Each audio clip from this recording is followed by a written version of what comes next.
తెలుగు గాయని శ్రీలలిత కనకదుర్గమ్మ వారిపై పాడిన పాట ఇప్పుడు జాతీయ స్థాయిలో ఫేమస్ అయింది.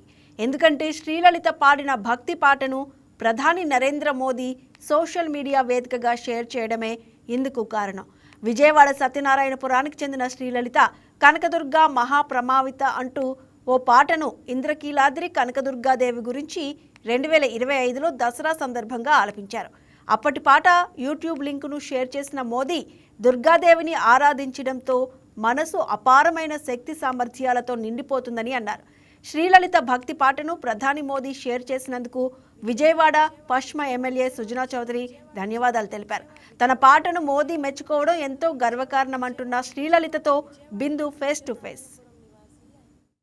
గారు విజయవాడలో సత్యనారాయణపురం నివాసి అయిన శ్రీ లలిత గారు పాడిన దుర్గాదేవి పాట ఇప్పుడు సెన్సేషన్ క్రియేట్ చేస్తుంది. అదేవిధంగా పిఎం మోడీ కూడా దానికి స్పందించి ఆయన యొక్క ట్విట్టర్లో అయితే పోస్ట్ చేయడం జరిగింది. ఇంకా పలువురు రాజకీయ నాయకులు కూడా ఈ పాటకి విస్తృత స్పందన అందిస్తున్నారు. ప్రస్తుతం మనతో పాటు ఆవిడ ఉన్నారు. Ma'am, first of all congratulations. అసలు ఏంటి మ్యామ్, ఏం పాట పాడారు? అసలు ఇంత సెన్సేషన్ క్రియేట్ చేశారు?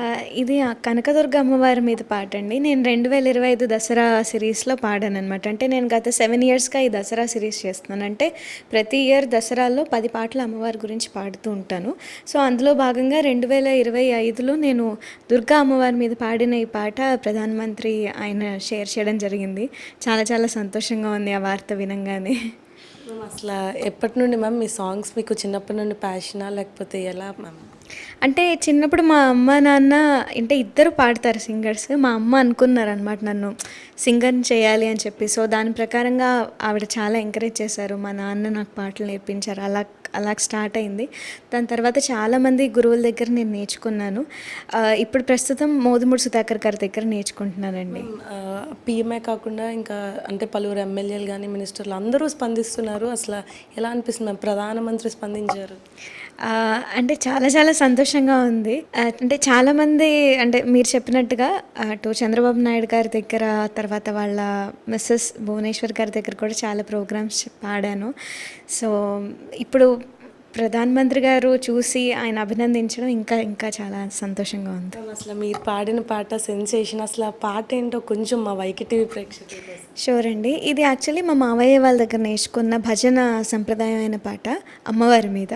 ఓం శక్తి ఓం శక్తి ఓం శక్తి ఓం ఓం శక్తి ఓం శక్తి ఓం శక్తి ఓం కనకదుర్గ మహాప్రభావిత మదన జనకుని సోదరి సనక నారద మౌని వందిత సర్వజన రక్షాకరి వినత పూరిత వేదగాత్రి వీరభద్రుని మాతరో కనక కవచ కిరీటధారిణి కనక దుర్గ దయామయీ.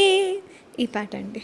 మ్యామ్, ఇంకా ఫ్యూచర్లో ఏమైనా ప్రాజెక్ట్స్ చేయబోతున్నారు? అంటే చాలా బాగా పాడుతున్నారు. ఈ సింగింగ్లో పర్టికులర్గా డివోషనల్ మీద ఏమన్నా ప్రాజెక్ట్? నేను ప్రస్తుతానికి సౌందర్యలహరి అని ఆదిశంకరాచార్యులు వారు రాసిన ఆ శ్లోకాలు ఉంటాయి, 100 శ్లోకాలు. సో ఆ ప్రాజెక్ట్ మీద ఉన్నాను. అండ్ ఆల్సో నేను మా వారు కలిసి భగవద్గీత శ్లోకాల మీద కూడా మేము చేస్తున్నాం. అది తొందరలో వ్యూయర్స్ ముందుకు రాబోతుంది. మ్యామ్, మీరు ఓకే మ్యామ్, ఇంత బాగా పాడుతున్నారు. మీ హస్బెండ్ కూడా అంటే ఇట్లా సాంగ్స్ పాడుతున్నారు? అంటే ఆయన యాక్చువల్లీ చిన్నప్పుడు మృదంగము సాంగ్స్ ఇవన్నీ నేర్చుకున్నారు. మా అత్తగారి సైడ్ కూడా మా మావయ్య గారు యాక్చువల్లీ ఇక్కడ విజయవాడలో మొత్తం సత్యనారాయణపురంలో ఐ థింక్ అందరికీ తెలుసు, ఆయన 45 ఇయర్స్గా గణేష్ చతుర్థి ఉత్సవాలు కానీ తర్వాత దసరా ఉత్సవాలు ఇవన్నీ కూడా చేస్తూ ఉన్నారనమాట. ఆయన కండక్ట్ చేసిన ప్రోగ్రామ్స్లో కూడా నేను చిన్నప్పుడు పాడడం జరిగింది. సో అలాగా మా హస్బెండ్ కూడా ఆయనకి చాలా ఇంట్రెస్ట్. సో ఆఫ్టర్ మ్యారేజ్ కూడా నన్ను ప్రోగ్రామ్స్కి తీసుకెళ్ళడం, పాడుతా తీగలో కూడా పార్టిసిపేట్ చేశాను ఆఫ్టర్ మ్యారేజ్. సో ఆ ఇంట్రెస్ట్తో ఆయనకి చిన్నప్పటి నుంచి భగవద్గీత మీద కూడా ఇంట్రెస్ట్తో చేస్తున్నాము. సో చూసారు కదా, ఎంతో చక్కగా అయితే అమ్మవారి పాటను పాడారు. ఇంకా లలిత గారు వంటి వారు ఇంకా ఎంతోమంది కళాకారులు ఇంకా దాగి ఉన్నారు. అయితే ఈవిడ పాడిన పాట, ఇంత అద్భుతమైన పాటని ఇటు ప్రధానమంత్రి గారు కానీ ఇటు సీఎం చంద్రబాబు నాయుడు గారు కానీ వారు ట్వీట్ చేయడం, రిప్లై ఇవ్వడం కూడా చాలా ఆనందంగా ఉందని చెప్తున్నారు. అదేవిధంగా వారి కుటుంబంలో కూడా కళాకారులు ఉన్నారని తెలుస్తుంది మనకి. వారి యొక్క హస్బెండ్ కూడా పాడుతూ ఉంటారు, భగవద్గీత శ్లోకాలు కూడా వీరిద్దరూ పాడుతూ ఉంటారు, వింటూ ఉంటారు అని కూడా చెప్తున్నారు. అయితే ఇంత అద్భుతమైన పాట అయితే ఇప్పుడు ప్రజెంట్ ఇటువంటి కళాకారులు విజయవాడలో ఉండడం, విజయవాడకే ఘనత అని చెప్పేటట్టు కూడా బయట ప్రజలు అంటూ ఉంటున్నారు. ఇది ఇక్కడ పరిస్థితి. వీడియో జర్నలిస్ట్ ఆదిల్తో బిందు, వైకే న్యూస్, విజయవాడ.